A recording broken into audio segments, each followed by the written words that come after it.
There is a universal truth about distress signals. Once you send one into the void, you lose all control over who answers.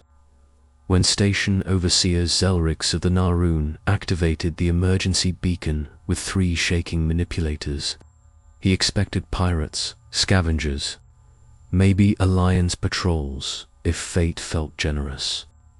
He did not expect humans. But I'm getting ahead of myself.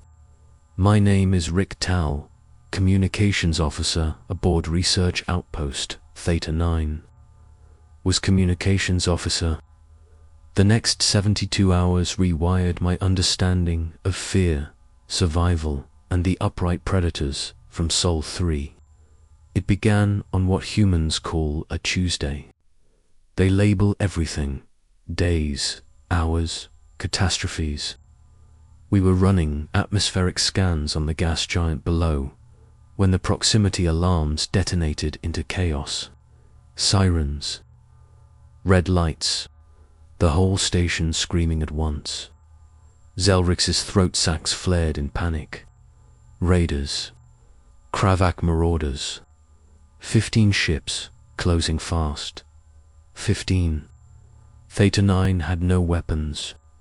We were scientists. Cloud density, chemical ratios, not war. The Kravok, however, had made violence an academic discipline. Send the distress call, Zelrix ordered. All channels. I did. Alliance bands, trade lanes, emergency frequencies no one bothered to monitor anymore. I was shaking so badly I spilled nutrient gel across my console. The Kravak arrived 14 minutes later. Their warlord, Graxulther, filled the view screen. Scars, tusks, predatory delight. Research station, he snarled. Your data cores are now property of the Kravak clans. Surrender or event compartments. Decide quickly. Zelrix tried diplomacy. Supplies, equipment, even entertainment archives. Grax laughed. You have 10 minutes, he said. Then we board. That was when my console chimed. Incoming transmission. Alliance frequency. I nearly collapsed in relief. Then the voice spoke.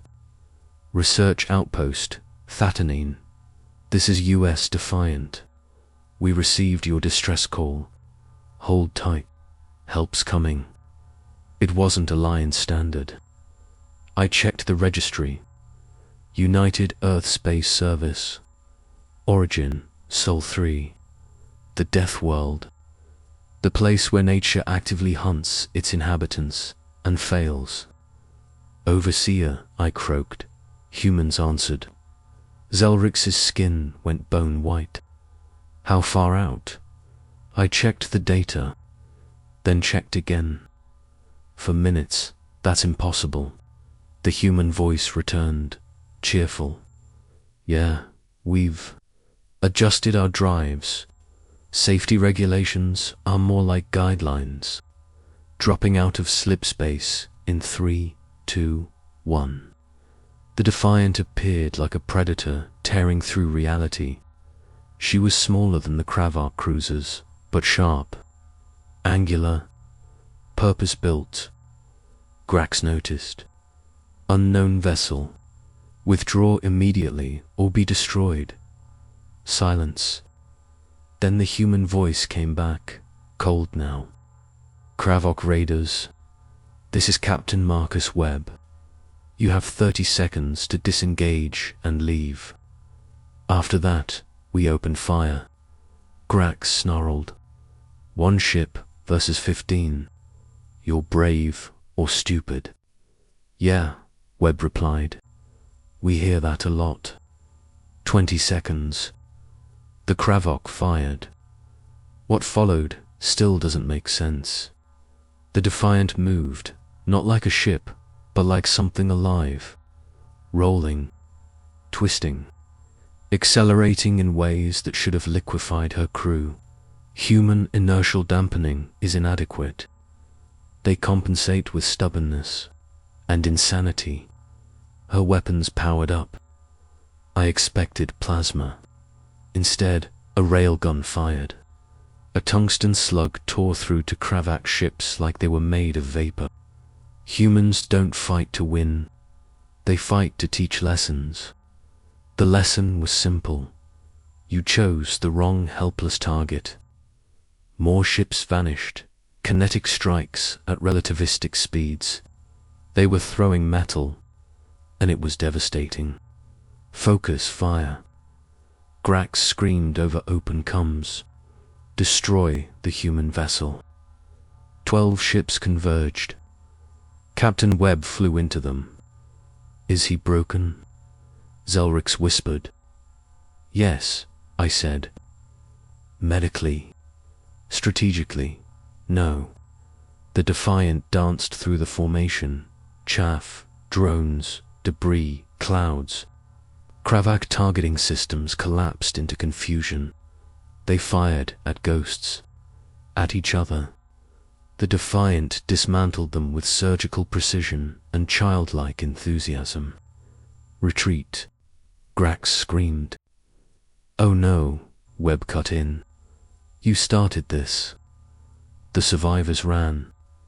The Defiant hunted them. 2 more ships died before jumping, for escaped, damaged, burning, and forever changed. Silence followed. The Defiant positioned herself between us and the void. Threat neutralized, Webb said. You all okay? We were. 20 minutes later, humans boarded. They were tall, calm, confident. Predators at rest. They repaired our hull, secured our systems, left supplies. They even convinced our food synthesizer to make something called pizza. They stayed 6 hours. Before leaving, Captain Webb said, "If you ever need help again, call. We'll come." Then they vanished into folded space. The Alliance will call my report exaggeration. They'll say, no ship moves like that. No species fights like that. No one crosses light hours to save strangers. They'll be wrong, because I saw the Deathworlders answer our call. And the Kravak, they learned something that day. Some monsters protect the helpless, and you don't survive learning that lesson twice.